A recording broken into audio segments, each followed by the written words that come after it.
gracias por estar nuevamente con nosotros. Hoy tenemos la segunda chance de esta charla que fue muy convocante y que por lo tanto decidimos abrirla nuevamente a más participantes. Vamos a estar charlando, como ya saben, bueno, de toda la reforma laboral que ya se convirtió en ley, la ley 27802, publicada el viernes pasado en el Boletín Oficial, que tuvo muchas idas y vueltas, pero que bueno, ya llegó y que trae algunos cambios que vamos a estar viendo con Esteban y con Eugenio. Así que sin nada más que agregar, los dejo con ellos para que nos hablen de las modificaciones que trae esta nueva ley. Bueno, buen día, muchas gracias, buenas tardes, perdón. Muchas gracias por estar acá con nosotros. Un poco para ver cuál era la génesis de esta ley, ¿no? Esta ley, que siempre fue una promesa de Milei, es una ley que se trabajó de la siguiente manera. Había en la comisión que se preparó esta ley, había dos personas de la UIA, dos personas de la CGT, dos personas del Ministerio de Sturzenegger y dos personas de la Secretaría de Trabajo del Ministerio de Petovelo. Ellos prepararon el bosquejo, este bosquejo después tuvo negociaciones políticas, lamentablemente muchas cosas que eran muy buenas del proyecto original quedaron en el camino. Ahora, hay como mucha expectativa sobre esta ley, ¿no? Se dice, bueno, muchos parecería como que esta ley es el antes y el después. Bueno, esta ley no es el antes y el después. Lo que esta ley tiene como logra para mí algunos objetivos, como que son la modernización, moderniza algunos institutos. No nos olvidemos que la ley de contrato de trabajo viene del año 74 y hay otras leyes que modifica que son son anteriores a eso. La modernización, la flexibilización, o sea, le da más flexibilidad al empleador, lo cual es importante a la hora de manejar la relación laboral y el día a día. También tiene una modernización, una flexibilización, siguiendo la misma posición de Milei a lo largo de todo esto que empezó con la ley Bases, de atacar la conflictividad, que ataca la conflictividad judicial y le hace mucho foco a los temas que generan conflictos judiciales y que entonces los inversores como se apichonan frente a estos conflictos judiciales. Y después uno dice, bueno, pero esto le baja los derechos al empleado, o sea, favorece al empleador, le baja los derechos al empleado. No es que le baje los derechos al empleado, sino lo que pone un límite son a los reclamos exacerbados. Y entonces a las contingencias que salen de cosas que realmente vericuetos legales que se han agarrado los abogados y por las cuales han generado muchos juicios. Y finalmente uno dice, bueno, esto hace a la inserción laboral, porque con esta ley se protege a la inserción laboral. Claramente, digamos, yo lo escuché en el Congreso cuando lo decía Recalde, decía, bueno, una ley no genera puestos de trabajo, estoy de acuerdo, una ley no genera puestos de trabajo, pero sí genera un entorno donde es más posible generar puestos de trabajo y esto es lo que ocurre precisamente con esta ley. Entonces vamos a empezar por los principios generales, digamos, que ataca esta ley. Para mí el principio más importante es el del artículo 12. Porque ustedes saben que en el derecho laboral no es como el derecho civil y en el derecho comercial, donde yo puedo negociar cualquier cosa y no tengo que respetar ninguna base. En el derecho laboral yo no puedo negociar cualquier cosa porque tengo que respetar lo que se llaman los mínimos inderogables, una base que está constituida por esos mínimos inderogables. Yo no le puedo decir a un empleado que no le voy a pagar la licencia por enfermedad cuando esté enfermo. O no le puedo decir a un empleado en su contratación que no le voy a pagar vacaciones. O no le puedo decir a un empleado que no le voy a pagar aguinaldo. Todo eso forma parte, eso y más, forma parte de lo que se llama los mínimos inderogables. Hasta el año 2009, los mínimos inderogables a todo lo que establecía los convenios y la ley de contrato de trabajo. A partir del año 2009, una ley de Recalde estableció que esos mínimos inderogables también es lo que surge de los contratos individuales de trabajo. Con lo cual, ¿qué ocurría? Una empresa, una pyme, le daba un bono a un empleado y ya era un derecho adquirido a la mochila y la mochila cada vez se hacía más pesada. Lo que hace esta ley es que eh, el mínimo inderogable vuelve a ser el que era antes del 2009, la ley y los convenios colectivos. Con lo cual yo tengo que respetar lo que dicen las leyes, la ley de contrato de trabajo, o los estatutos, o las leyes, el convenio colectivo de trabajo, ya sea de actividad, empresa, o sector, pero tengo que respetar esos mínimos. Después, de ahí ya no tengo mínimos inderogables que respetar. Después es un tema de acuerdo entre partes. Entonces, eso ya genera un alivio importante. Después, hay otra cosa que parece pava, pero que no lo es, bueno, antes se decía que ante un conflicto, la norma más favorable para el trabajador, pum, se aplicaba a ella. Y no se veía el conjunto de normas que regulaban el instituto. Por ejemplo, le pongo un caso específico, maternidad. Supongo que maternidad, la ley de contrato de trabajo establece una forma de regular la maternidad y un convenio colectivo establece una forma más beneficiosa, ¿no? Establece, no sé, jornadas a tiempo parcial después de la licencia por maternidad, etcétera, etcétera. Entonces, si hay un conflicto de normas, se tiene que aplicar el régimen que en general es más favorable, es lo que dice ahora la reforma, y no la norma específica. Con lo cual, si el régimen más beneficioso es el que establece el convenio colectivo, aplicaré ese. Y también un poco para que vean cómo viene esto también a veces la reforma se detuvo en pequeñas cosas, pero que son cosas que se cambiaron y que van rumbo a demostrar de que se quiere sacar muchas cosas que se ponen y que complican. Por ejemplo, en el artículo 11 decía que cuando no había norma que se resuelva por los principios generales, decía que ante un problema que no había una norma específica, se regían por los principios generales del derecho, la equidad y la buena fe. Y se sacó la justicia social, porque la justicia social es un concepto súper amplio, súper abstracto. ¿Qué es justicia social? Y entonces ahí caía en un berenjenal mucho más complicado del conflicto que ya tenía. Se establecen los acuerdos conciliatorios y liberatorios, que yo puedo hacer acuerdos y ponerlos a homologación del Ministerio de Trabajo, acuerdos no solamente de extinción de relación laboral, sino también puede ser acuerdos para modificar determinadas condiciones de trabajo. Y un tema importante es la gratuidad, porque la gratuidad, ¿qué está pasando hoy en Argentina? Hoy en Argentina resulta que los abogados de la parte actora se han dado cuenta que conviene pedir cifras siderales, más allá de lo que pueda corresponder según aplicación de ley.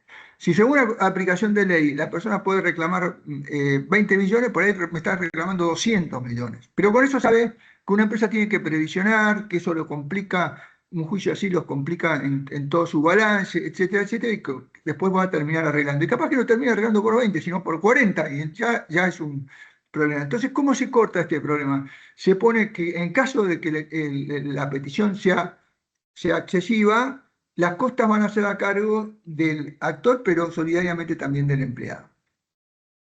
En la definición de contrato de trabajo también hay algo importante, que es similar a lo de los mínimos indrogables, que dice que las cláusulas de contrato de trabajo quedan sometidas al orden público, los estatutos, los convenios colectivos y sacan usos y costumbres. Con lo cual, si yo en una empresa venía liquidando la indemnización por antigüedad con salario entero, puedo ir al fallo Bisotti, al criterio del fallo Bisotti, que es un criterio legal, porque ya los usos y costumbres no van a ser un tema de generador de derechos. En el tema del Yugo Yandi, que lamentablemente nosotros sabemos que un contrato de trabajo tiene 4 condiciones esenciales. La condición esencial es el lugar de trabajo, la jornada, la remuneración, la categoría laboral y ahora podría ser también la modalidad de prestación, híbrida, presencial, etcétera. Y si yo altero esas condiciones, el empleado se puede llegar a considerar despedido. Pero en las versiones anteriores había la posibilidad de alterar esas condiciones en un acuerdo efectuado con el empleado. Lamentablemente esto quedó en el camino, pero pero sí lo que se modifica es que se puede considerar despedido, pero no puede pedir la restitución judicial, que antes sí la podía pedir. Esto es importante porque si yo cambio a todo un sector de turno y resulta que uno me pone un juicio y me obliga a mantener el turno original, me complica toda la organización de la empresa. El trabajo independiente, digamos, el mundo viene ya orientándose al trabajo independiente, ya se viene perfilando el trabajo independiente como algo importante, ya lo usted se ha dado cuenta, ya lo usted ha establecido distintos convenios para proteger a los trabajadores independientes. En las plataformas en la ley de en la plataforma, en el capítulo respectivo a plataformas digitales, se dice claramente que el trabajador de plataformas digitales es un trabajador independiente, que es diferente al resto de las legislaciones de Chile, Uruguay, que da la posibilidad de que sea empleado, que sea, o que sea independiente, otras legislaciones del mundo que dicen que es laboral. Entonces, ya se viene. Ahora, entonces, el artículo 2 dice que quedan fuera del ámbito de la ley contra todo de trabajo las contrataciones de obra, servicios, agencias, transporte, flete y todas las regulaciones del Código Civil y Comercial de la Nación. Hasta el fallo Cairón de la Corte Suprema, que es anterior a la ley bases, todo lo que era locación de servicio y era factura y todo era sinónimo de relación laboral. Todo era sinónimo.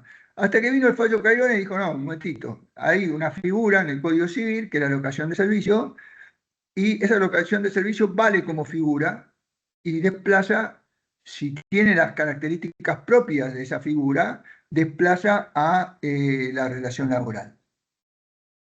Entonces, la ley le pega un espaldarazo a todo lo que es contratación de obras, servicios, transportes y fletes. Porque, por ejemplo, el artículo 4, que dice constituye a los fines de trabajo, la actividad lícita que preste en favor de quien tiene la facultad de dirigirla. O sea, está diciendo claramente que la relación laboral es quien tiene subordinación jurídica, quien le dirige en el trabajo, pero porque lo que caracteriza una locación de servicio, una locación de obra del contrato de trabajo, es la locación de servicio, la locación de obra hay una obligación de resultado. Si yo contrato un resultado, contrato una obligación y digo un entregable, claramente es una locación de servicio. Y es importante entonces hacer un análisis de las contrataciones que tengo y ver cuáles pueden ser efectivamente una locación de servicios y una locación de obra, porque no solamente hay un tema de impuesto a las ganancias, sino que también el contratista, en este caso la empresa, se ahorra un 44% de las cargas sociales. Ahora, claramente tiene que ser una obligación de resultados. Si yo tengo una persona dentro de la empresa que tiene mail de la empresa, que se reúne con trabajadores de la empresa, en reuniones en equipo con trabajadores de la empresa, recibe memorándum de la empresa, es invitado a la fiesta de fin de año de la empresa y bueno, ese sí claramente es un trabajador. Entonces es importante que realmente haya una obligación de resultado. Y el artículo 22 dice, habrá relación de trabajo con una persona humana preste servicios en favor de otra bajo la dependencia de esta, bajo la dependencia, ¿no? La dependencia significa esto de poner mi fuerza de trabajo a disposición de alguien que la va a requerir, en forma voluntaria mediante el pago de remuneración. Y sacan actos y ejecuten obras, porque es una obligación de resultado eso, por eso lo sacan en la definición. Y en el artículo 23, que habla de presunción, dice que la presunción, dice que cuando una persona presta servicios a un tercero, se presume que la relación es laboral, salvo que se trate de una locación de servicio, una locación de obra o estas figuras reguladas en el Código Civil. Lo mismo dice, digamos, cuando habla de empleador, habla también de persona humana que tenga la posibilidad de tener algo bajo la dependencia, no es un empleador, sino está subordinado. Eh, y, eh, bueno, y termino acá y le doy paso a Esteban. Bueno, buenas tardes. Bueno, otros cambios importantes que establece la reforma laboral es el tema del cómputo de la antigüedad en caso de reingreso del trabajador a las órdenes del mismo empleador. Antes, en realidad todavía sigue, pero bueno, ¿qué establecía la ley? La ley establecía o establece que si un empleado vuelve a reingresar a las órdenes del mismo empleador, se tiene que computar toda la antigüedad en el empleo, o sea, el periodo anterior más el nuevo periodo. ¿Qué establece la reforma? Que es importante, sobre todo porque es importante porque me permite volver a contratar a una misma persona eh, y evitar lo que es volver a enseñarle todo el costo que tiene que aprenda todas las cuestiones que se vinculan con mi empresa, porque la nueva ley establece que en caso de que pasen 2 años entre una contratación y otra, no se computa la antigüedad anterior. ¿Qué significa esto? Que si yo despido a una persona o renuncia, pasan 2 años y la vuelvo a contratar, el primer periodo no se computa los efectos de la antigüedad. Y por otro lado, había un tema que era el siguiente. Antes, si yo contrataba a una persona y la despedía, después pagaba indemnización por despido y después la volvía a contratar y la volvía a desvincularla, la ley me permitía descontar o deducir la indemnización anterior de la nueva indemnización, pero a valores históricos. En un contexto inflacionario, como que vivió nuestro país, a valores históricos se licuaba el monto que estaba pagando. Hoy, la normativa permite ajustar ese monto con un IPC más 3%. Esto significa que el valor de lo que pagué en un primer momento se va a mantener actualizado. Otro tema importantísimo, que ya venía de la ley de base y la normativa vuelve a ratificar, es decir, que empleador es quien registra la relación laboral.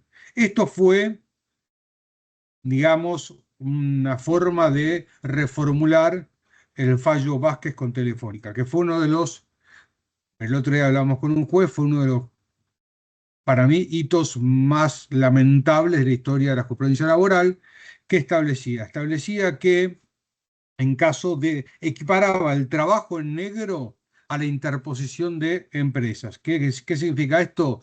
Que si yo contrataba una empresa que tenía el trabajador registrado, pagaba cargas sociales y demás, pero prestaba servicios a mis órdenes, se considera igual que el trabajo en negro. Esto disparaba un montón de multas. Ahora, ¿por qué? Porque el empleador era el que recibía el servicio, el que recibía la prestación del trabajador.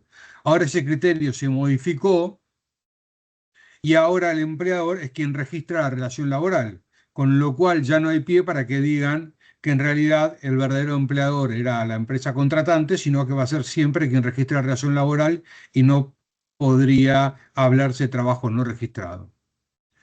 Por otro lado, también hay una modificación muy, muy importante en el tema de la subcontratación de trabajos o servicios que hacen actividad específica del establecimiento. Antes, si yo contrataba o subcontrataba determinados servicios, era responsable solidario. La normativa tiene dos modificaciones muy importantes.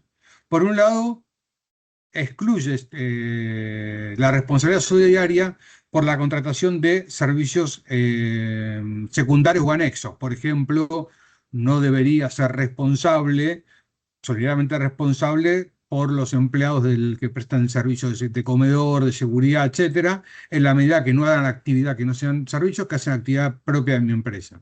Por ejemplo, una fábrica que fabrica plásticos no debería ser responsable solidario por los empleados de la empresa de si tiene comedor o de seguridad o limpieza, que son los casos más habituales. Pero además hay otro elemento que dice que tampoco soy responsable solidario de los que sí hacen la actividad normal, específica y propia, si yo le pido la documentación que exige la normativa, que son recibos de haberes, constancia de pago de aportes y contribuciones, cuenta a nombre del trabajador y otros requisitos, y pruebo que mensualmente le fue requiriendo a la otra empresa contratada esos elementos. Y además aclara la normativa que ni siquiera soy responsable por la falsedad, o sea, de la falsedad del contenido. Por ejemplo, si en realidad figura que el trabajador ganaba 100 pero le pagaban 50 en negro, yo no tenía manera de controlar eso. La nueva normativa dice que esa falsedad del contenido no me hace responsable o no implica que yo no cumplí con esa obligación. Y en la casa de grupo económico, solamente las empresas de grupo económico van a ser responsables cuando exista fraude a la ley. Antes hablaba de conducción temeraria, lo que hacía que fuera mucho más amplio los supuestos. Ahora solamente va a ser responsable las empresas de un grupo económico cuando exista un supuesto de fraude, cuando se utiliza el grupo económico para cometer fraude en contra del trabajador. En cuanto al tema de la registración laboral, facilita mucho más porque se eliminan los libros laborales y ahora dice que el único requisito para que se va a exigir es inscribir al trabajador en el sistema que va a implementar ARCA. ARCA va a implementar un sistema donde se va a registrar a todos los trabajadores y eso va a ser el único requisito en cuanto a inscripción. Y los libros anteriores se tienen que guardar por 10 años y se pueden guardar en forma física o digitalizada. Y la digitalizada va a tener el mismo valor que el formato físico. Y en cuanto a certificado de trabajo, establece que el plazo de entregas de 45 días es importante. 45 días, ¿por qué? Porque antes era 30 días y 30 días uno no llegaba a pagar las cargas sociales del mes anterior, con lo cual no quedaban reflejadas. En 45 días ya sí llegan a figurar las cargas sociales del mes anterior, y para cumplirlo se hace de dos maneras: o en forma física o en formato digital. Y además establece que la ARCA va a establecer un sistema por el cual se va a facilitar la entrega al trabajador de ese certificado.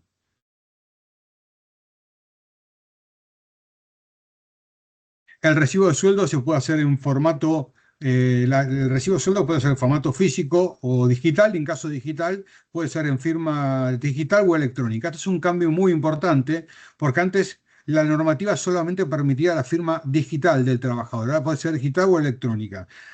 La diferencia es que la firma digital requiere ciertas autorizaciones por parte del gobierno. Uno tiene que identificar, tiene que ir a hacer un trámite, sacar la firma digital, y ahí obtenerla. En cambio, firma electrónica son las que utilizan la mayoría de las empresas hoy para tramitar recibos de sueldo en formato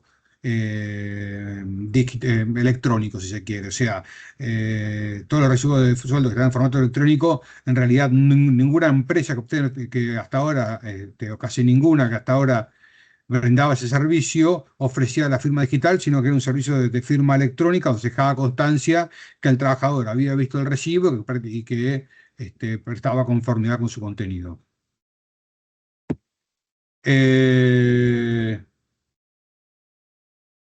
y ahora, Eugenio, seguís vos con el tema de Bueno, el ajuste de tema de personas. contratación, en el contrato a tiempo parcial hay una modificación importante. Ustedes acuérdense que en el tema de contratación, si yo para usar un contrato a tiempo parcial, la jornada tenía que ser inferior a las dos terceras partes de la jornada de la jornada laboral o de la empresa, o sea, las 8 o las 9 horas, 8 horas si trabaja de lunes a sábado, 9 horas si trabaja de lunes a viernes.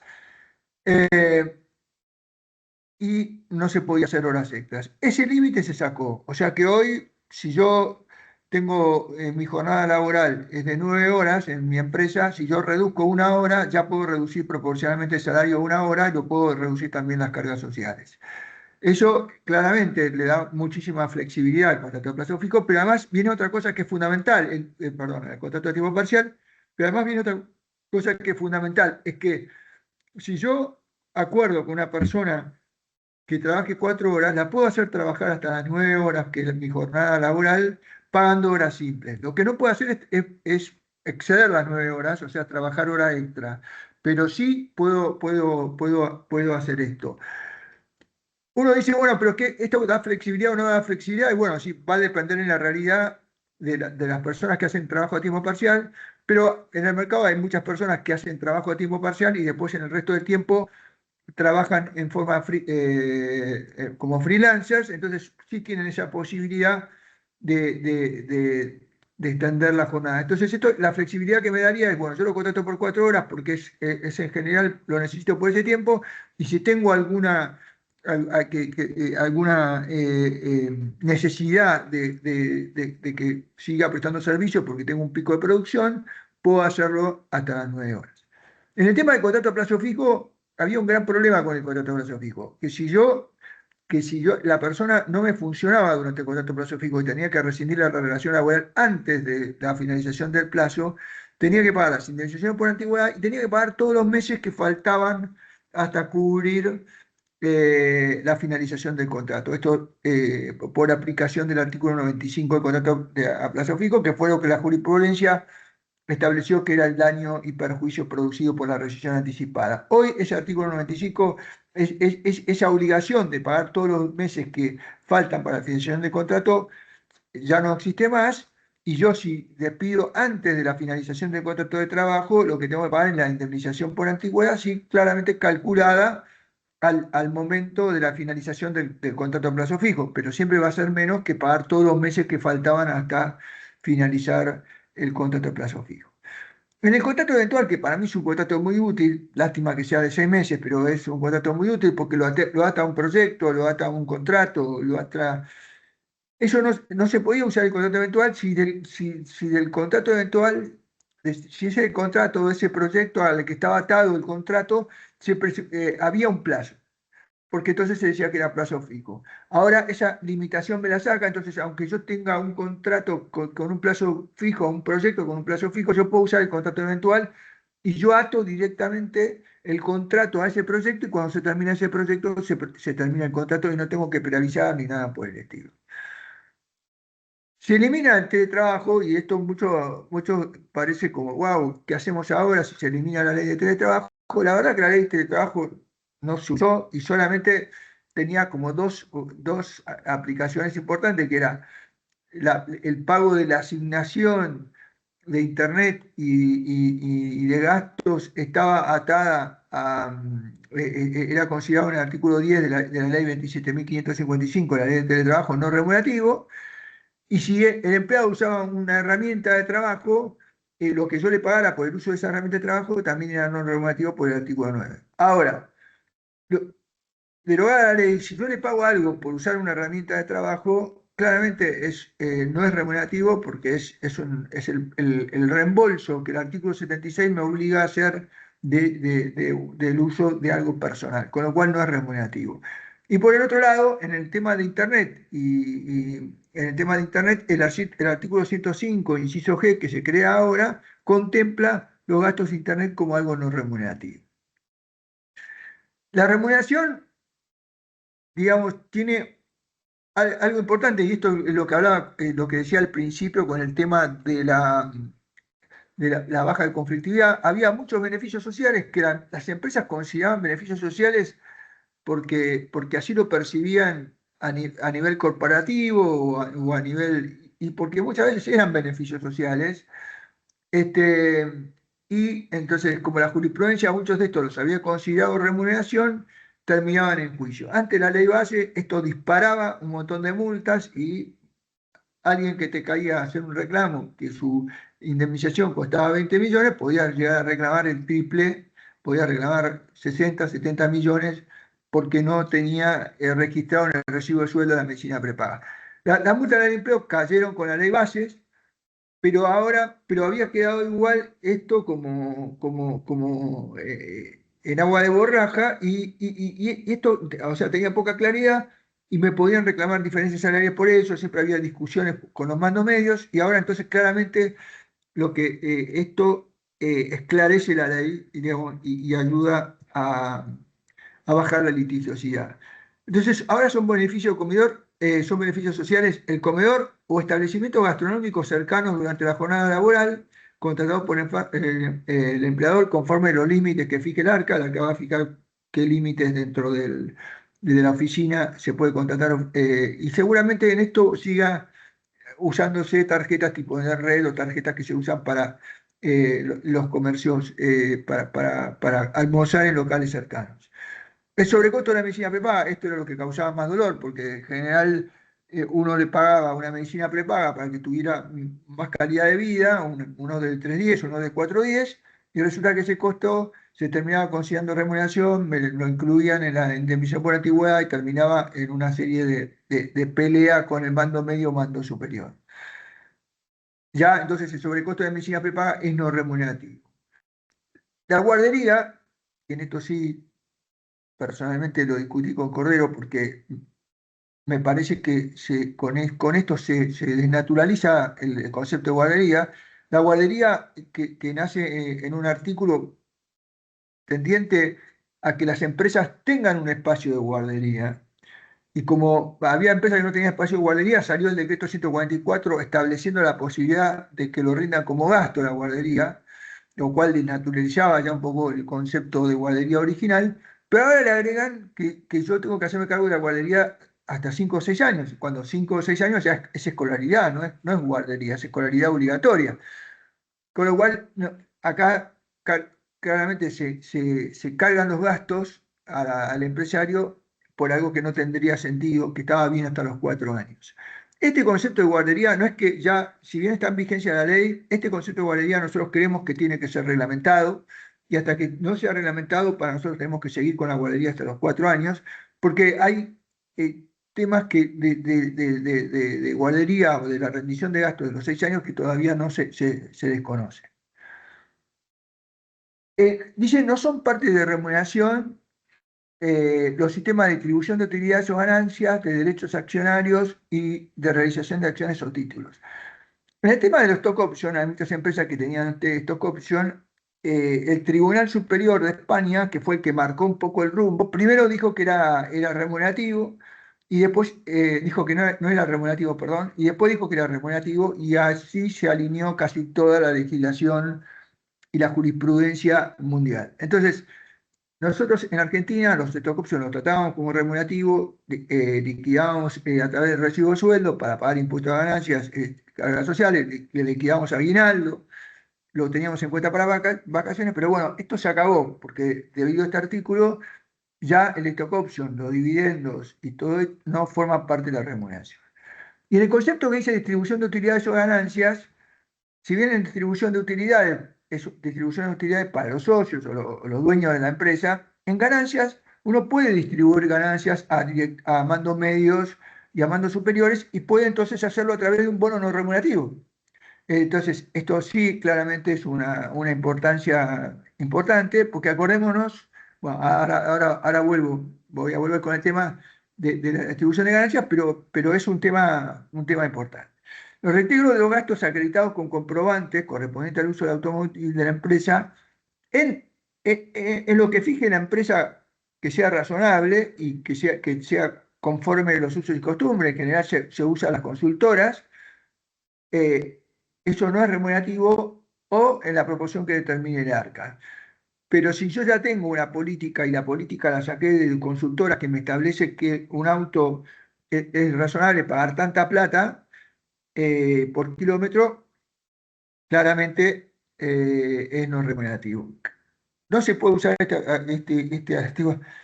O sea, hemos tenido empresas que pagan, no sé, sumas siderales por kilómetro. Bueno, ahí claramente uno está evadiendo cargas sociales porque no puede pagar, no sé, 100.000 pesos por kilómetro. Pero mientras lo use correctamente, esto no es remunerativo. Los viáticos acreditados con comprobante en los términos del artículo 6, eh, esto es no remunerativo y lo fue siempre, esto no agrega nada. El reintegro que se use por parte del trabajador de transporte público de ida y vuelta también va a ser no remunerativo, esto es nuevo.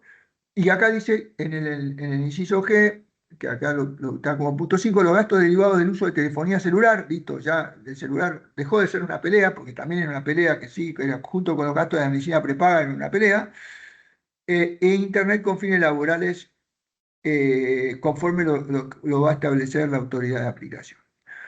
Y viene el salario dinámico. ¿Qué es el salario dinámico? Una vez le pregunté a Cordero qué es el salario dinámico. Y lo que me dijo, bueno, eso se me ocurrió en un congreso de ideas hablar del salario dinámico. Pero la verdad que digamos, la verdad que frente a una Argentina y a una empresa que está acostumbrada a dar incrementos para mantener el valor real de la remuneración, y las paritarias también eran en base siempre a la inflación, cuando si se apunta a inflación cero, dice, bueno, ¿y ahora cómo va a ser el incremento de remuneración? ¿No va a haber más incremento de remuneración porque la inflación es cero? No, los incrementos de remuneración van a ser de dos formas. Primero, en la mayoría de las empresas o hay categorías laborales o hay bandas salariales y se van a regir por esas categorías salariales o bandas salariales y se van a, que pagan el trabajo en sí, o sea, lo que paga el salario básico, que está determinado que es el salario básico de una categoría laboral o ese salario básico de una banda salarial, paga la retribución y esa va a tener el aumento que la empresa fije, ¿no? Porque lo puede ir incrementando, puede ir valorizándolo. Pero lo que da el salario dinámico es una flexibilidad, esto que hablamos al principio, porque me dice que yo, por acuerdo colectivo, por acuerdo individual, o porque la empresa así lo dispone, puedo incorporar por encima de esos básicos salarios dinámicos, transitorios, fijos o variables, considerando ya sea el mérito personal o los aspectos propios de la organización de la empresa. Nosotros en general en los salarios dinámicos, que son en general, así se les llama a los bonos, o a determinados incentivos, nosotros decimos, esto lo damos siempre y cuando haya rentabilidad neta de la empresa. Y después lo atás a componentes personales, o también, perdón, a cuestiones numéricas de la empresa, pero también a componentes personales como que, bueno, no tiene sanción disciplinaria, no tenga ausentismo, no tenga, etcétera, y haya cumplido con determinadas evaluaciones. Estos salarios dinámicos, lo más importante es que no van a ser derecho adquirido, o sea, yo los puedo dar un año y puedo discontinuar un año. Si bien nosotros recomendamos seguir aplicando, poniendo que es provisorio, antes uno ponía que era provisorio y si lo había dado 2 o 3 años, por lo que había explicado al principio del artículo 12, formaba parte del derecho adquirido y listo, no lo podía sacar más. Por más que hubiera puesto que sea provisorio. Ahora ya no es provisorio más por la ley, entonces, pero recomendamos que lo sea, que se ponga así en el acuerdo que se haga sobre bonos, etcétera. Ahora el salario se puede pagar en moneda nacional o extranjera. Antes no se podía pagar en moneda extranjera porque moneda extranjera era un pago en especie y el artículo 107 establecía que hasta el 20% se podía pagar en pago en especie, con lo cual no podía pagar. Hoy puedo pagar el salario entero en moneda nacional o extranjera. Pero el artículo 124 me trae un problema, digamos, porque me dice que yo puedo pagar en la cuenta sueldos y si tengo que pagar en la cuenta sueldos y si no lo pago en la cuenta sueldo, el pago puede ser nulo. Con lo cual, yo que muchas veces, muchas empresas tienen expatriados o tienen gentes, no sé, el software se daba mucho que le pagamos en una cuenta afuera, ahora corremos el riesgo de que esa persona nos diga, no, este pago no es válido y nos reclame de vuelta el pago. En el tema de deducciones, acá hay algo importante, dice, tenemos que separar lo que es anticipo de sueldo de deducciones. El anticipo de sueldo no entra acá, pero las deducciones no pueden ser mayores al 20%. Y si son mayores al 20%, tengo que ir a pedirle una autorización al Ministerio de Trabajo. Usted me dice, bueno, pero esto, ¿cuándo ocurre? Y ocurre en algunas empresas donde yo tengo 17,40 de aportes que me impone la ley, y después resulta que tengo un aporte solidario establecido por el convenio colectivo de trabajo, sobre el cual ya volveremos, del 4%. Entonces supera claramente el 20%. Entonces ahí tengo que ir a pedir autorizaciones. Ya lo tengo este problema en varias actividades. Ahí hay que pedir autorización. Después, las deducciones que se pueden hacer tienen que estar claramente especificadas en el recibo de sueldo por un tema de transparencia y además tiene que, si están avaladas por la ley, como las cargas sociales, no hay que pedir consentimiento expreso del trabajador, pero si no están avaladas por la ley, aunque sean ítems que estén en el artículo 132, tendría que pedir autorización al Ministerio de Trabajo. Y ahí también tengo otro problema, que es con el tema del 20%. Si yo quiero deducir clase de inglés, clase de gimnasios, las multas que tiene un trabajador, etcétera, si superan el 20% no lo podría hacer, entonces tendríamos que ir a pedir autorización al Ministerio de Trabajo.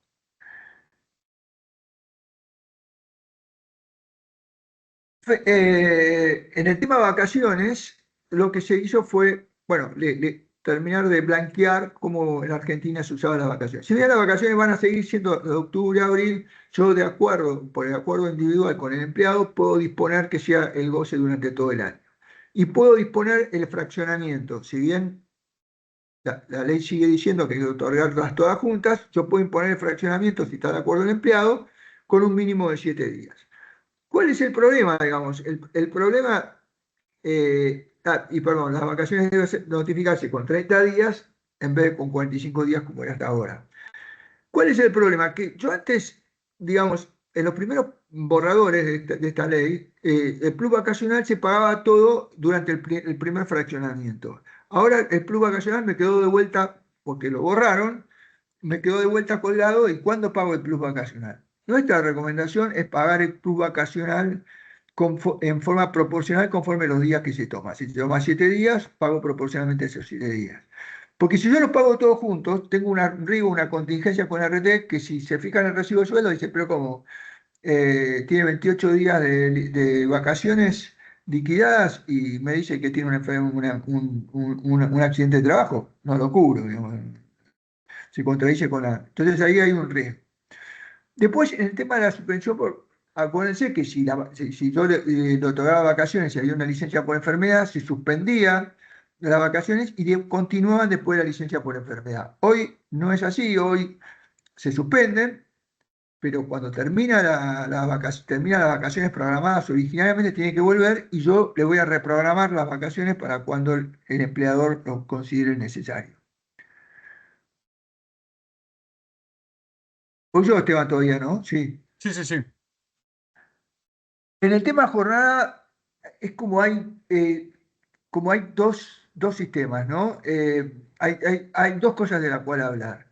Digamos, una es el tema digamos, de la compensación de horas extras y de hacer un régimen especial donde se compensen horas extras, etcétera, y el otro es el banco de horas. El artículo 197 bis dice que yo puedo acordar colectivamente o por un acuerdo individual y con un método de control que permita a ambas partes tener registrado efectivamente las horas trabajadas y las no, un régimen de francos compensatorios. ¿A qué apunta esto? Esto apunta a que, por ejemplo, hay muchas actividades, como la actividad de petróleo, que yo tengo que ir al pozo petrolero, entonces no puedo ir y volver en el día. Entonces el empleado va 7 días, trabaja 7 días y trabaja 12 horas 7 días, y después vuelve y tiene 7 días, 7 días de descanso. O los embarcados embarcan en un barco y están 30 días arriba de un barco haciendo jornadas de 12 horas y después cuando bajan tienen un mes de descanso. O sea, me permite hacer este régimen de compensación donde tengo que respetar el descanso interjornadas, o sea, entre la finalización de una jornada y el comienzo de otra, tiene que haber, eh, tiene que haber 12 horas. Al límite del mes tiene que haber, digamos, la suma de 35 horas por semana de franco, o sea, tiene que haber una suma equivalente a las 35 horas de descanso semanal que el empleado tiene que tener por semana, y también tiene que haber algo proporcional a la jornada. O sea, si yo hago una de jornada, si yo hago una, un promedio de jornada, perdón, no me salía la palabra, tiene que haber algo similar a eso, ¿no? Entonces, porque sigue vigente el tema de las horas extras. O sea, la adicional de horas extras sigue vigente y ahí hay un error quizá de esta ley que debería haber hecho alguna mención acá en el 197 bis a qué pasa con el recargo de las horas extras. Y sigue vigente el que no puede exceder las 3 horas, las 3 horas diarias, 20 semanales y las 200 anuales. Pero entonces, esto no quiere decir que se derrumbe esto, sino que si yo hago un 7x7 o un 5x5, tengo que vigilar de que esos parámetros se cumplan. Y hay otro tema importante, dos temas importantes, que en la ley que derogan, en la ley de trabajo, perdón, en la nueva ley, la 27.802, las personas que, que podían trabajar más allá de la jornada laboral eran los gerentes y directores. Hoy ponen que son los empleados de dirección y vigilancia, con lo cual amplían esto a todo un mando medio muy superior, el poder trabajar más allá del límite de jornada. Claro, está de lunes a viernes, ¿no? Pues sábado y domingo esa limitación no cae. Y otro tema importante es a mí, sobre todo en provincia de Buenos Aires, me han sancionado un montón de veces porque yo no llevaba un registro de horarios de ingreso y egreso y rubricados por el Ministerio de la Provincia de Buenos Aires. Cuando ninguna ley establecía esa obligación, pero a la provincia de Buenos Aires, basado en algunas resoluciones, establecía esa ley, perdón, esa obligación. Eh,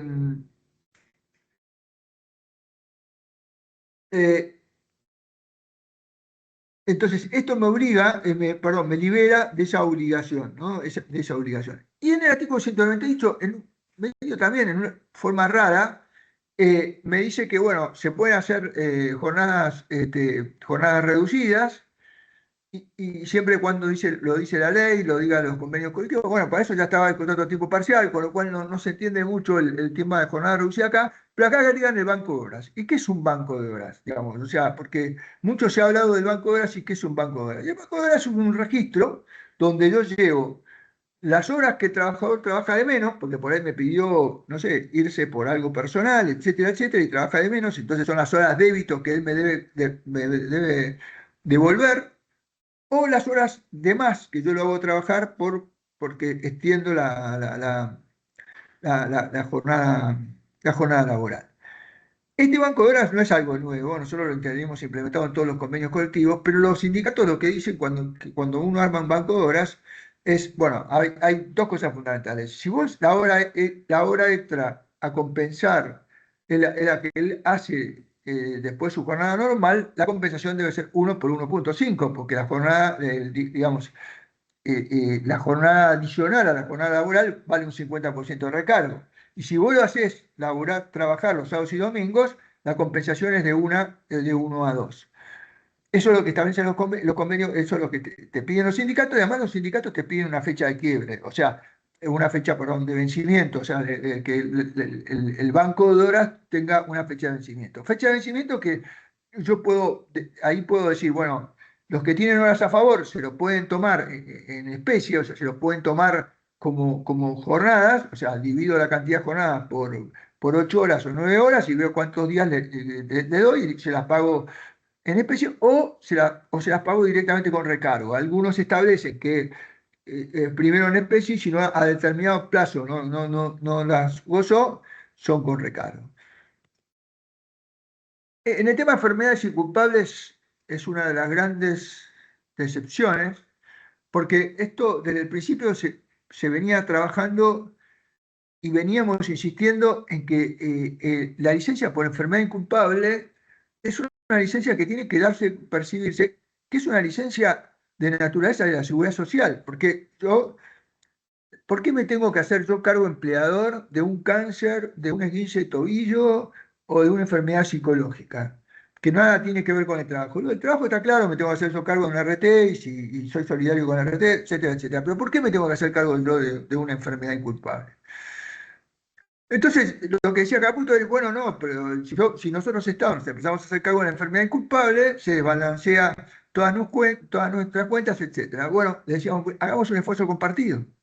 Hagamos un esfuerzo compartido. Nosotros pagamos, pero que sea no remunerativo, con lo cual nos ahorramos el 44%. Se había aceptado eso, inclusive se había simplificado el tema de enfermedad culpable, porque se ponía que menos de 5 años de antigüedad, 3 meses tenga o no carga de familia, y más de 5 años de antigüedad, 6 meses tenga o no carga de familia, y algún trasnochado cambió el artículo 144 de la ley, perdón, el artículo 44 de la ley de reforma laboral, y puso que se iba a pagar un 50% si era algo que podía tener responsabilidad él en la producción o un 75%. Claro, si vos decís que a un enfermo de cáncer le vas a pagar un 75%, suena muy peyorativo y hizo saltar la norma por el aire, pero lamentablemente, en vez de dejar la versión anterior, donde había un esfuerzo compartido y dejarlo como no remunerativo, sacaron el artículo.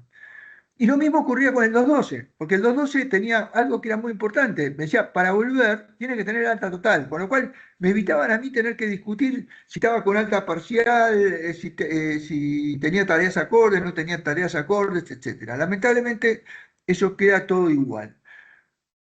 Lo que sí dice, lo que establece el 209, bueno, es el aviso del empleador, que esto es similar a lo que está, y en el 210 dice que se permite la firma digital de los certificados médicos a través de plataforma autorizada. Y esto hoy recibí una consulta muy, muy loca, digamos, ¿no? Me dijeron, bueno, entonces en base a esto, a mí me presentaron un certificado médico físico, el certificado médico físico ya no tiene validez, con lo cual, si no me lo presentan digital, listo, para mí no existe.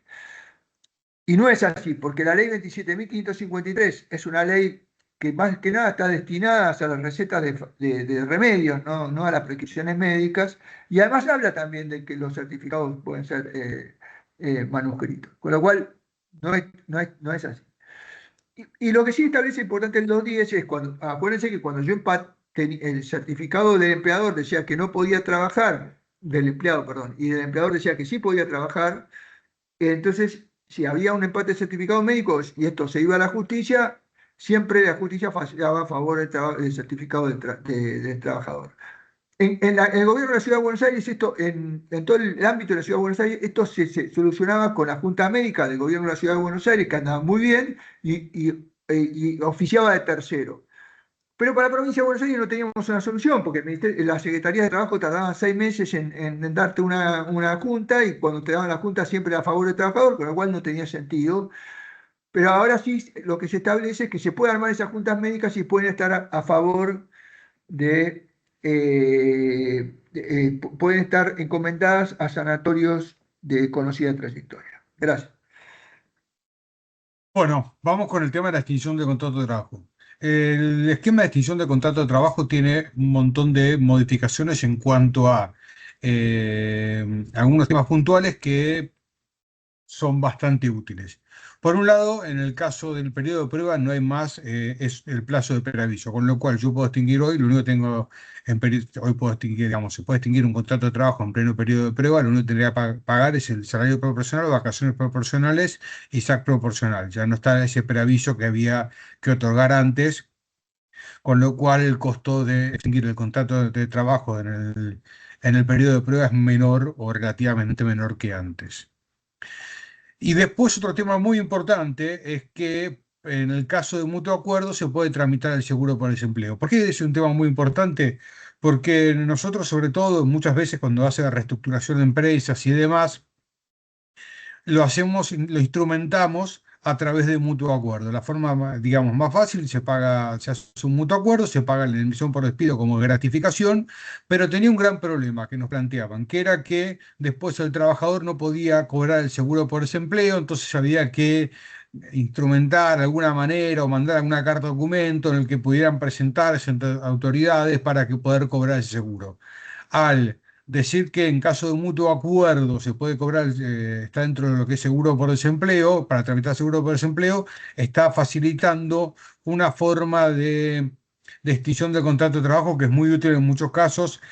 Como les dije recién, lo aplicamos mucho en reestructuración de empresas o cuando hay que se llega a un acuerdo de salida con el trabajador porque es, tiene una valla de seguridad mayor al despido sin causa.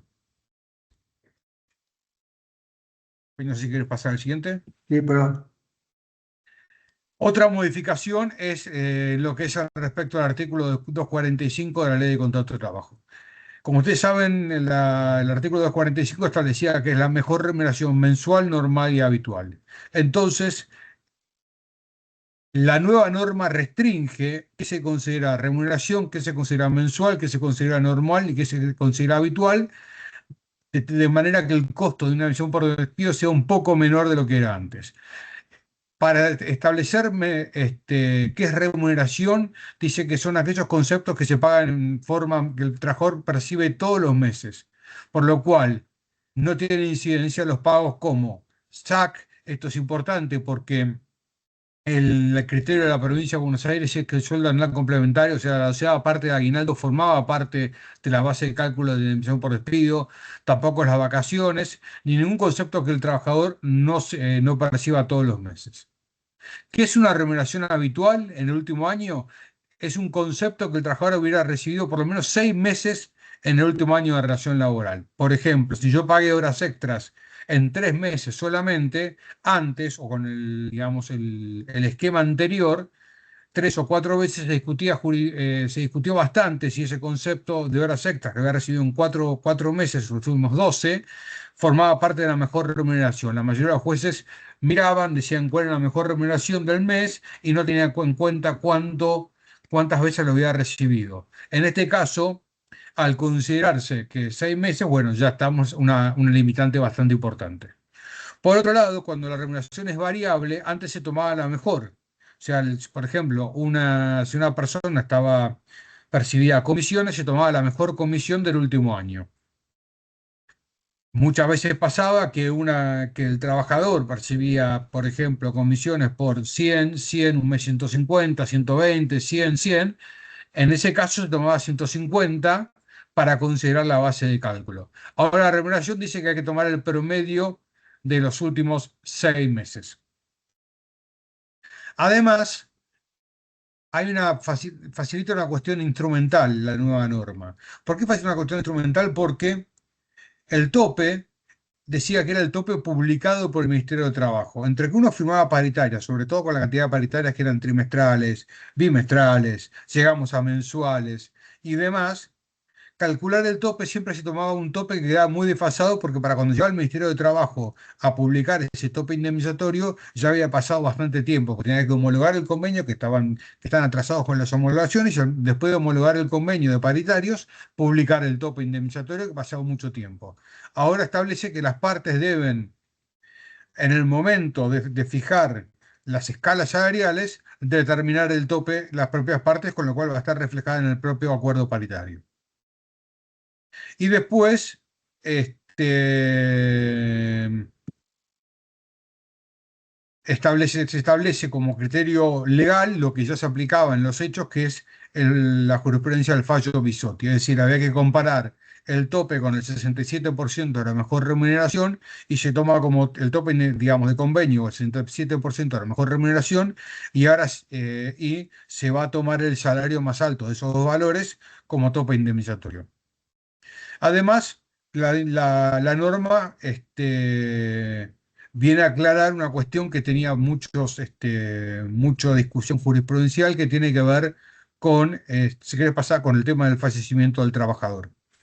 ¿Por qué? Porque se había discutido, como había una remisión a una vieja norma a una vieja norma que había estado derogada, se discutía quién eran los beneficiarios. Bueno, la norma viene a aclarar claramente quiénes son los beneficiarios en caso de muerte del trabajador. Por un lado, el cónyuge o sobreviviente causante, los hijos menores de edad y los hijos del causante mayores de edad con certificado de discapacidad. Si quieres pasa, Eugenio. Eh, y se de concurrir en caso de que se presentaran los tres supuestos, se reparten en partes iguales, y en caso de ausencia de algunos beneficiarios, este, tienen el derecho los hijos del causante mayor de edad y si no, los padres. Y otra cuestión importante que el empleador queda liberado del pago si cancela dentro de los 30 días de ocurrido a quien sea el beneficiario, de acuerdo a los datos que tiene, y si llega a aparecer otro beneficiario, quien recibió el pago, digamos, no tiene acción contra el empleador, sino contra el recibió el pago. Y esto es importante, ¿por qué? Porque antes se aplicaba el principio de quien paga mal paga dos veces, con lo cual uno en una situación donde no tenía toda la información necesaria para poder determinar quién era el beneficiario, terminaba consignando judicialmente bajo el riesgo de que pagara a una persona y después viniera otro y reclamara y demás, con lo cual se volvía un tema engorroso. Entonces, de esta manera la acción es solamente contra el que recibió el pago y el empleador se libera pagando en base a la información que tiene. Y otro tema que viene a solucionar la ley, o digamos solucionar, es el tema de la actualización de los créditos laborales. La actualización de los créditos laborales había tantos criterios como jurisdicciones había y casi diría como juzgados había, porque había un criterio por provincia, había un criterio de capital federal, otro criterio dentro de la provincia de Buenos Aires, e inclusive distintos criterios. Algunos ajustaban por IPC más 3%, otros ajustaban por RIPTE, otros ajustaban 3 veces la tasa activa del Banco Nación. Hemos encontrado muchísimos criterios de actualización de los juicios laborales. De hecho, llegó a la Corte, por lo menos a 2 o 3 fallos, donde le dijo a la Cámara donde se capitalizaba y llevaba números absurdos, y le dijo a la Cámara que los números que los criterios de actualización que estaba aplicando llegaba a resultados exacerbados, y los mandaba a aplicar nuevos criterios de actualización. La verdad que se esperó durante todo este tiempo que la Corte este, no solo dijera que no correspondían aplicar los criterios que venía fijando la Cámara, sino que dijera realmente cuál es el mecanismo de actualización que consideraba que debía aplicarse. Eh, Básicamente nunca lo hizo y acá se llegó a una solución. Para los juicios, para los futuros juicios, IPC más 3%. Se va a ajustar por el índice de precio del consumidor más una tasa anual del 3%. Para los juicios anteriores en trámites, aún los que no tienen sentencia, se aplican un criterio que es, sacó el viernes pasado una tasa, que es un conjunto de tasas pasivas, y con ese conjunto de tasas pasivas, un promedio de tasas pasivas, teóricamente dice, bueno, se aplica ese criterio, salvo que tiene que estar en una banda que no sea superior al IPC más 3%, ni una banda que no sea inferior al 67% del IPC más 3%. Si uno aplica ese criterio, esa nueva tasa que aplicó el Banco Central de la República Argentina, básicamente está llegando a un resultado que es 67% del IPC más 3%. Y por otro lado, dos temas importantes. Por un lado, que son la posibilidad de pagar sentencias en cuotas. Dice que las grandes empresas podrán pagarla en 6 cuotas mensuales consecutivas, ajustadas con IPC más 3%. Ahora, renglón seguido dice las micros, pequeñas y medianas empresas van parar en 12 cuotas. Y no dice que tiene, que tiene que haber un mecanismo de ajuste. Con lo cual pareciera, hay que ver cómo lo interpretan los juzgados, que las micros, pequeñas y medianas empresas pueden, pueden ajustar la, pueden pagar en 12 cuotas sin ningún tipo de interés. Una especie de ahora 12. Y además hay modificaciones importantes al proceso laboral de la capital federal. Por un lado, la posibilidad de recusar sin causa al juez. Si uno cree que es un juez que ya sabe que ese criterio, o que ya conoce fallos sobre el tema, que lo va a perjudicar, lo puede recusar sin causa.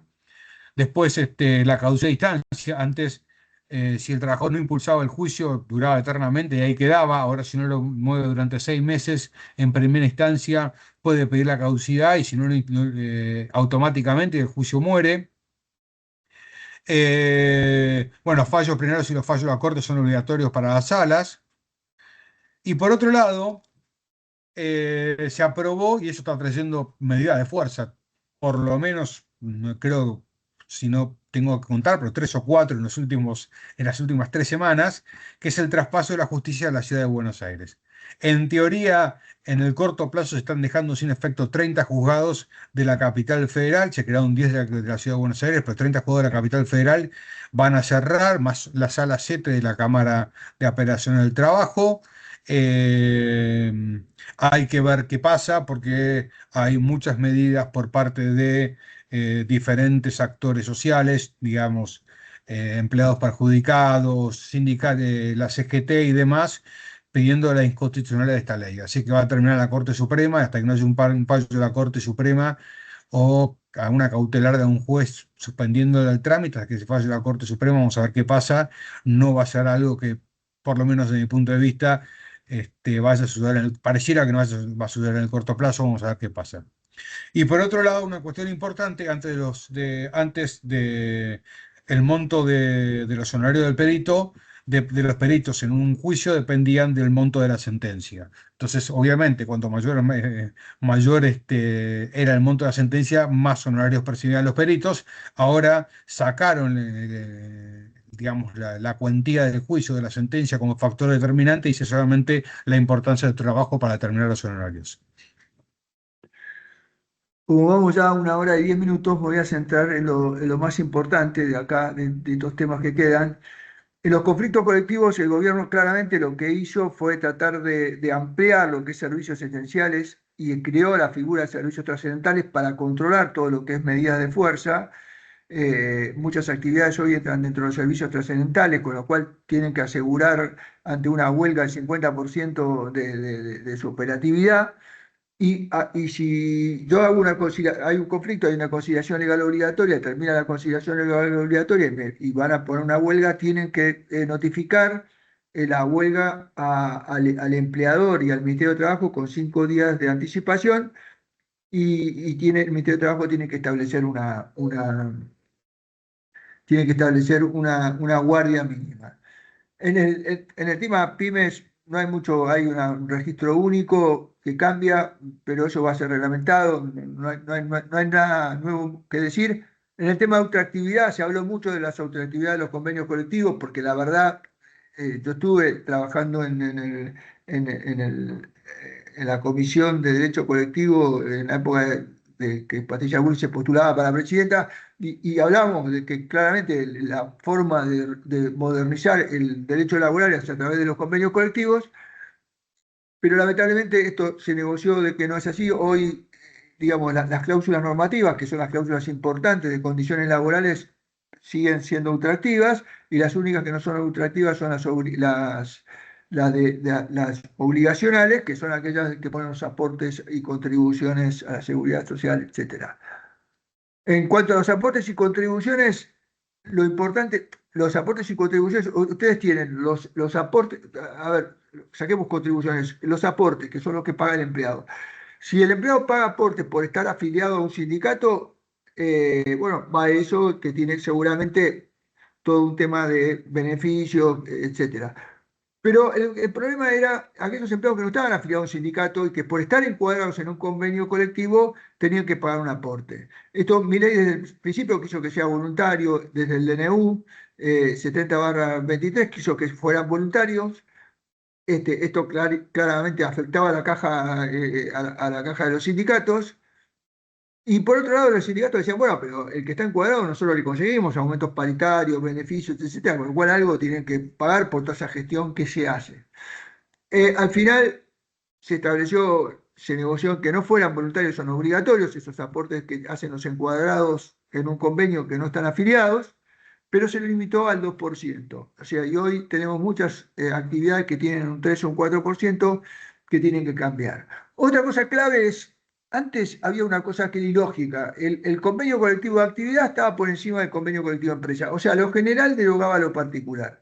Hoy, por suerte, eso se da vuelta, entonces el convenio colectivo de empresa está por arriba del convenio colectivo de actividad, que es lo lógico, porque el convenio colectivo de empresa está regulando una empresa específica con todo su sistema productivo, y es lógico que esté por arriba de una actividad, porque si no lo que te pasaba es que resulta que el convenio colectivo de comercio regía los convenios a los comercios de Tucumán, a los de Ushuaia, cuando por ahí tenían distintas formas de prestaciones. Entonces es más lógico que sea el de empresa. En el tema de asociaciones sindicales, el cambio más importante, las asambleas y congresos, si se hacen en la asamblea hay que pedir autorización, no pueden afectar la producción, esto ya se venía haciendo así, los trabajadores no cobran salario durante la asamblea, esto es algo nuevo, que va a ser difícil de aplicar, y además se sanciona severamente a afectar la libertad de trabajo, bloquear, etcétera. Pero lo más importante para mí son dos temas en las asociaciones sindicales. Un tema es que ya, digamos, si bien hoy la mayoría de los delegados sindicales no trabajan, la verdad que tienen que trabajar, y la verdad que tienen que tener un crédito para dedicarle a su actividad, pero a su actividad gremial. O sea, su principal obligación es trabajar, y si viene el delegado, bueno, le puedo dar unas horas para que le dedique a su actividad gremial. Antes, entonces, ahora esas horas es prácticamente pagarle el salario entero y que se dedique a su actividad gremial. Lo cual también complica porque cuando van a hacer una asamblea, los trabajadores le dicen, pero ¿qué venís a decir vos si no trabajás, etcétera, etcétera? Ahora le ponen un límite de 10 horas mensuales. Si se va a poder aplicar o no esto, no lo sé, pero que esté 10 horas mensuales fijadas en una ley ayuda a negociar con el sindicato. Pero para mí lo más importante es otra cosa, porque vos hoy tenías un tema que era muy complicado. Vos tenías, por un lado, la gente que estaba destinada al sindicato, a trabajar en el sindicato, que le tenías que conservar el trabajo y no tenías obligación de pagar porque trabajaba para el sindicato. Tenían los delegados que vos le pagabas, y estaba esto de que tendrían que trabajar y afectar solamente algunas horas.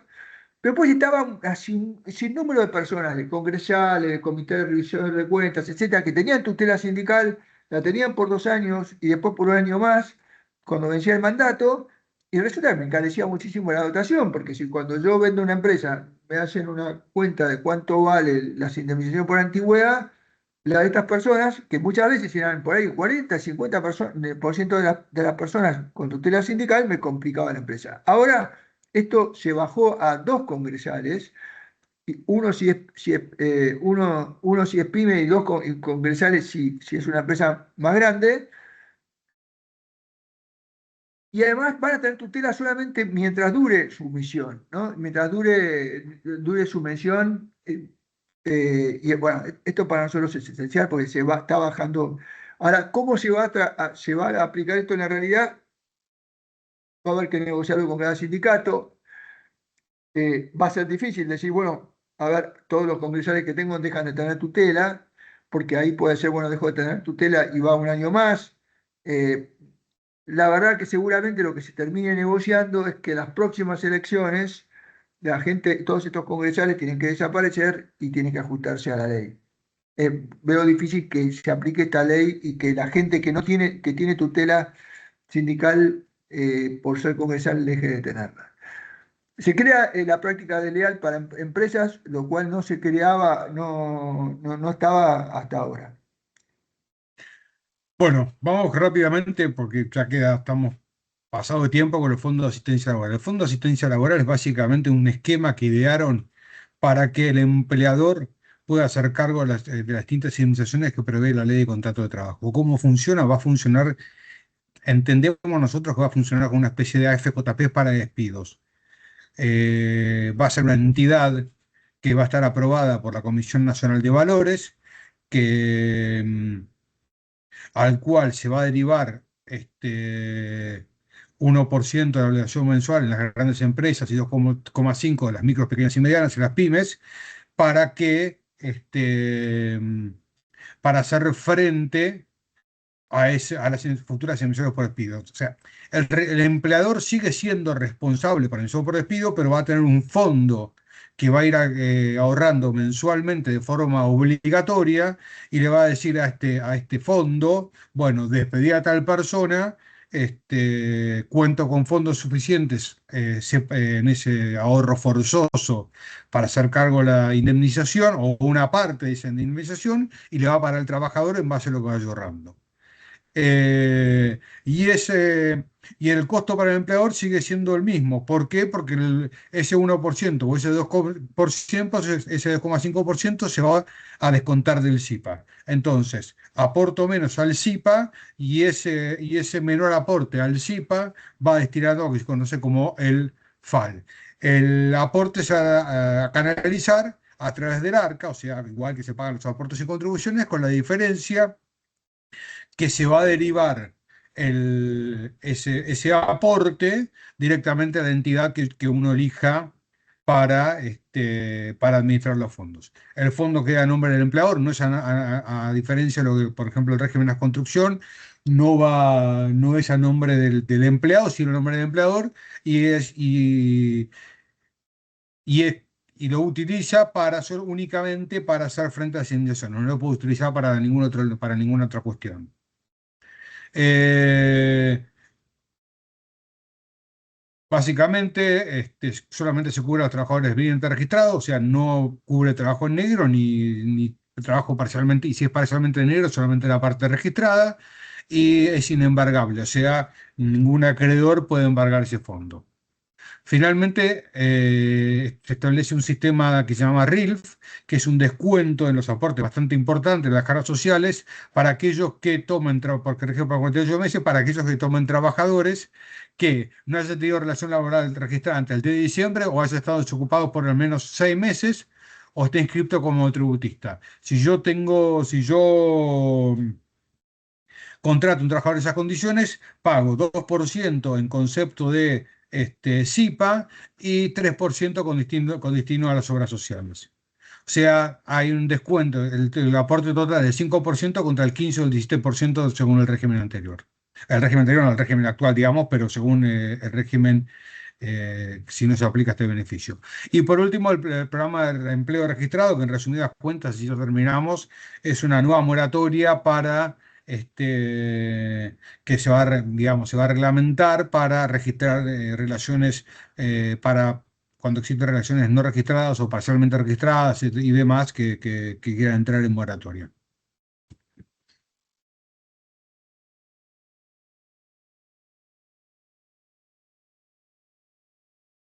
Muy bien. Bueno, vamos a empezar con las preguntas entonces. Tamara tiene una duda con respecto al recibo de sueldo. Quiere saber si el tema del detalle de las contribuciones ya está en vigencia o se espera algún tipo de reglamentación. No, la verdad que ya están en vigencia, hay que ponerlas dentro del recibo de sueldo, hay que poner en el recibo de sueldo. Es posible que haya una reglamentación, pero la verdad es que toda deducción, que lo que pretende la ley es que toda deducción que yo haga al empleado esté transparentada a través del recibo de sueldo, con lo cual todas las deducciones deberían estar registradas en el recibo de sueldo. Está muteado, Fede, Está ¿eh? muteado, Fede. Perdón, perdón, perdón. Con respecto al 102 bis, dice Carlos, ¿qué sucedería con la obligación de volver a presencial solo con acuerdo entre partes?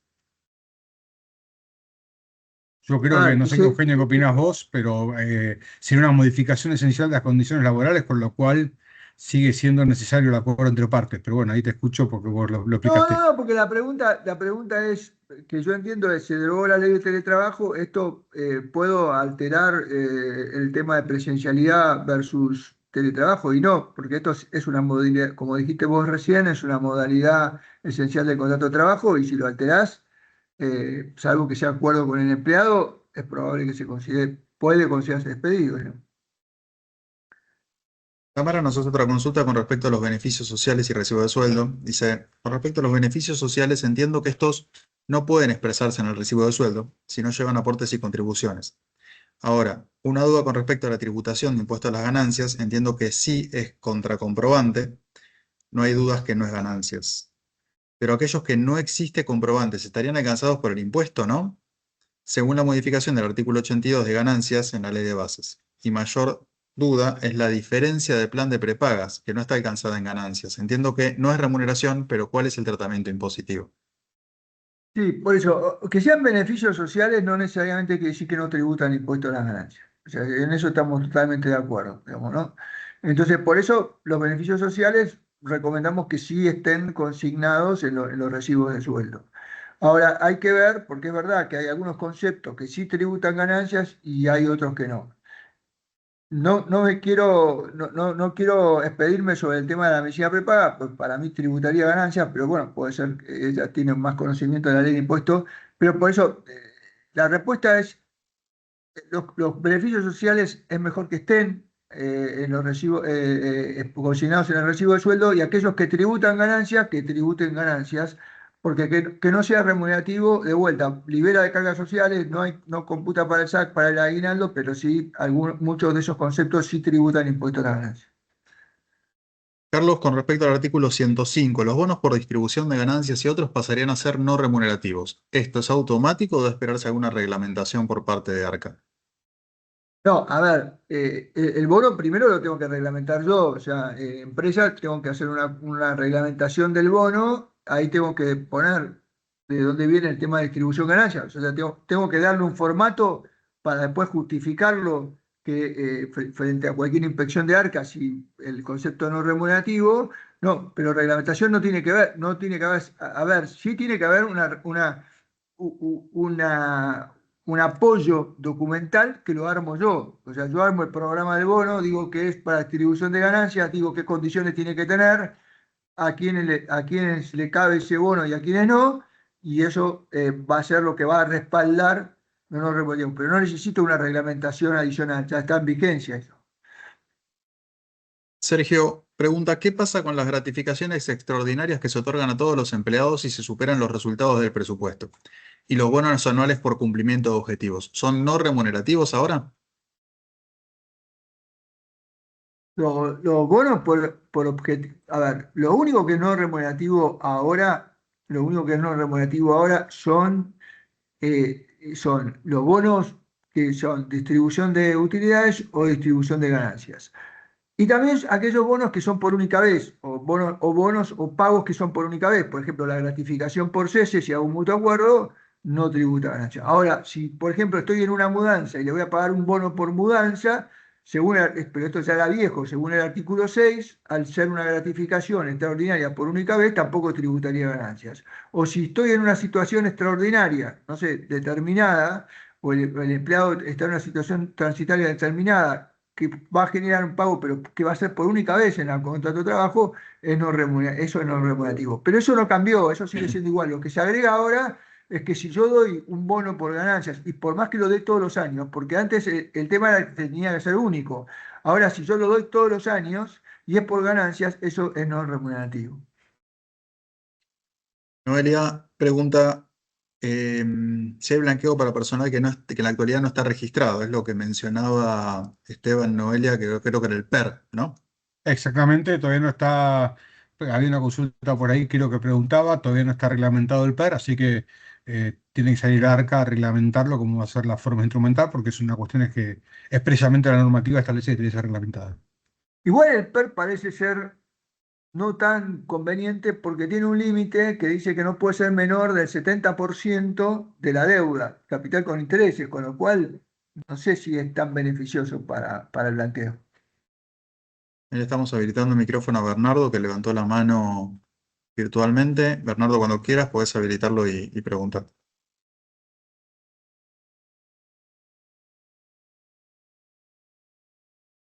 Mientras tanto, voy viendo otras preguntas del chat. Ahí está. Buenas tardes. Ahí Sí, está.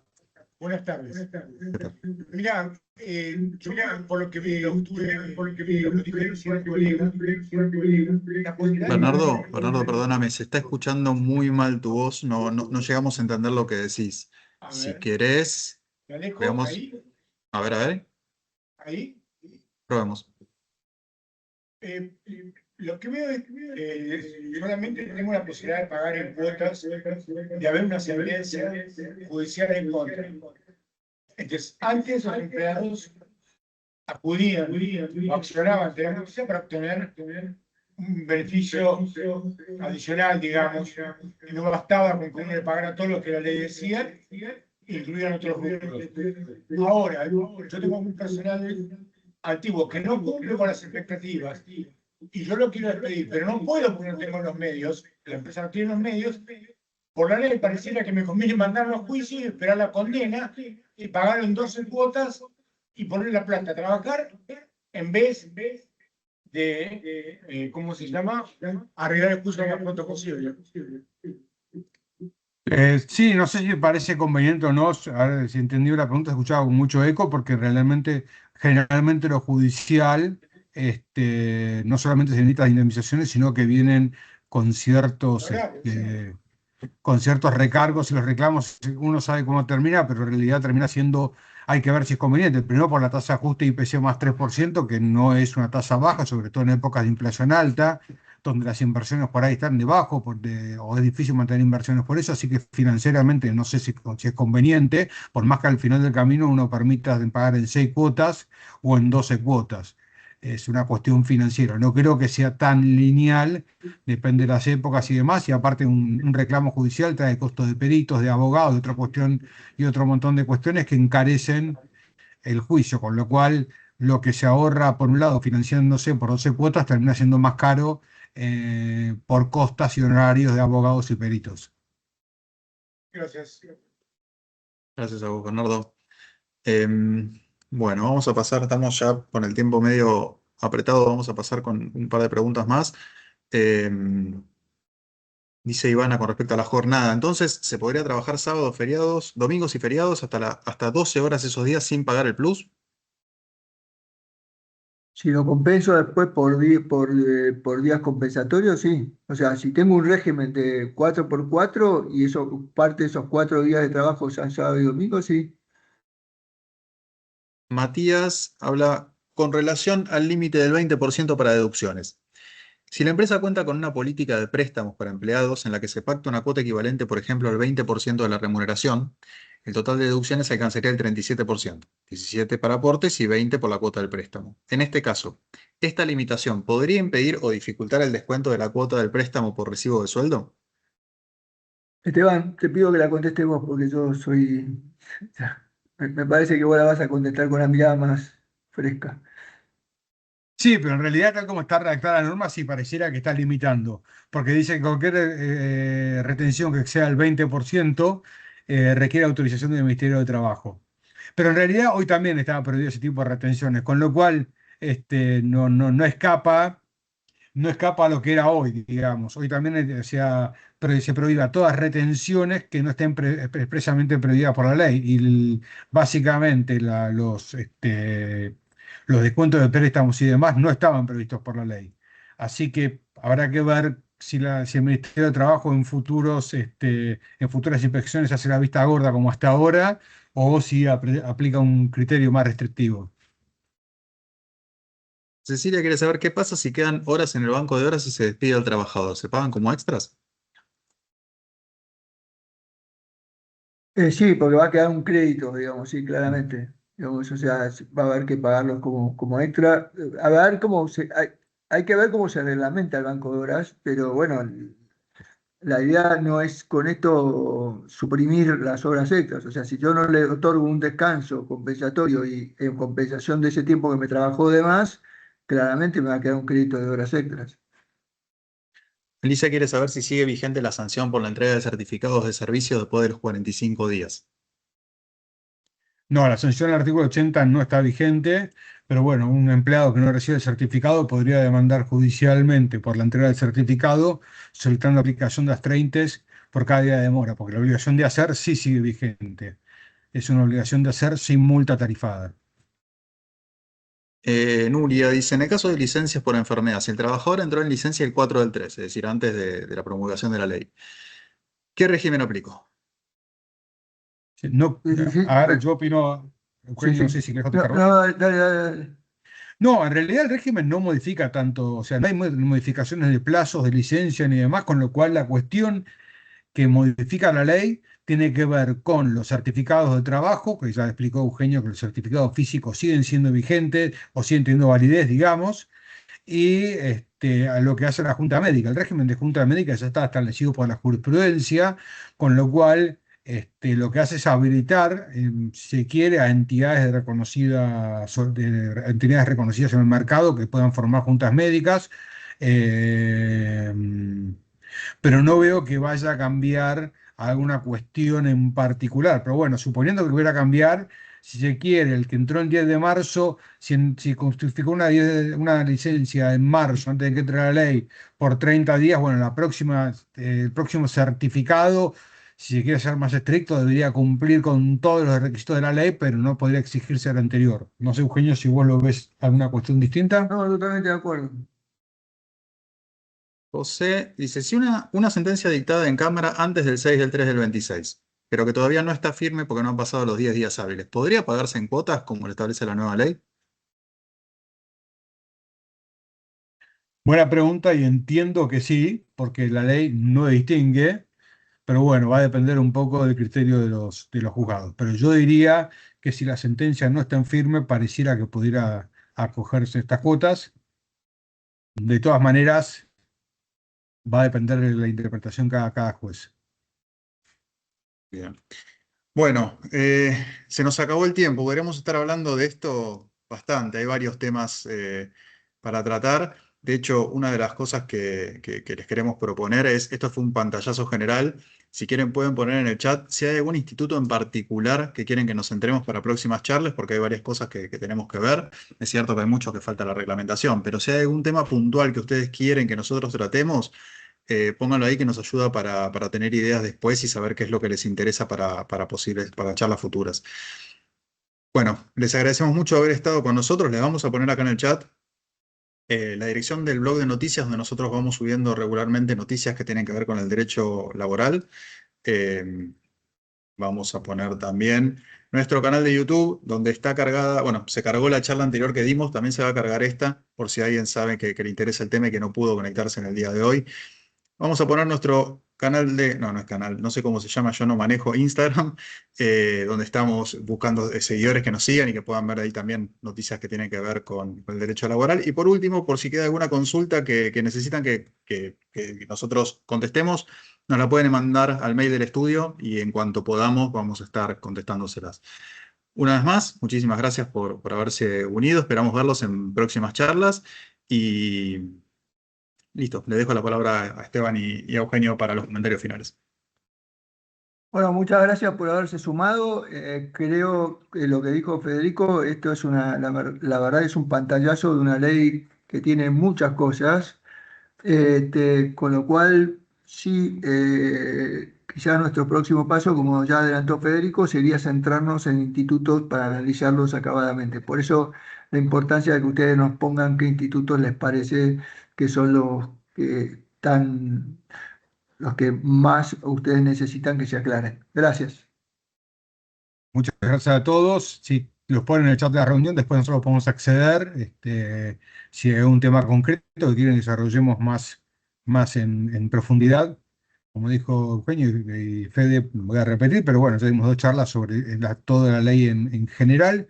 Ahora nos gustaría apuntar a las cuestiones que más les interesa a ustedes, de alguna cuestión profundizar, por ejemplo, no sé, enfermedades inculpables y el nuevo régimen, que vi que alguien preguntaba por ahí y demás, o lo que sea, que les interese, el FAL o lo que a Pero ustedes les ahí, interese. Esteban, que quede claro que el régimen de enfermedades inculpables no tuvo alteraciones, o sea, las iba a tener, pero no las tuvo. Eso fue lo que se Totalmente. derogó en el último momento, o sea, no hay Sí, sí, sí. alteraciones, o no se preocupen por las enfermedades inculpables, porque como ya explicó Esteban, los cambios fueron mínimos, digamos. Lamentablemente quedó que se derogaron los artículos importantes. Así que lo que vayan poniendo apuntaremos en en las próximas charlas, porque nos interesa seguir profundizando en las cuestiones de la reforma laboral. Esto fue un pantallazo general, así que muchas gracias por la participación. Lo que dijeron acá, y si no, más adelante, si les ocurre algo, lo pueden mandar por mail o dejar comentarios en YouTube cuando subamos la charla. Muchísimas gracias y nos vemos en la próxima. Hasta luego.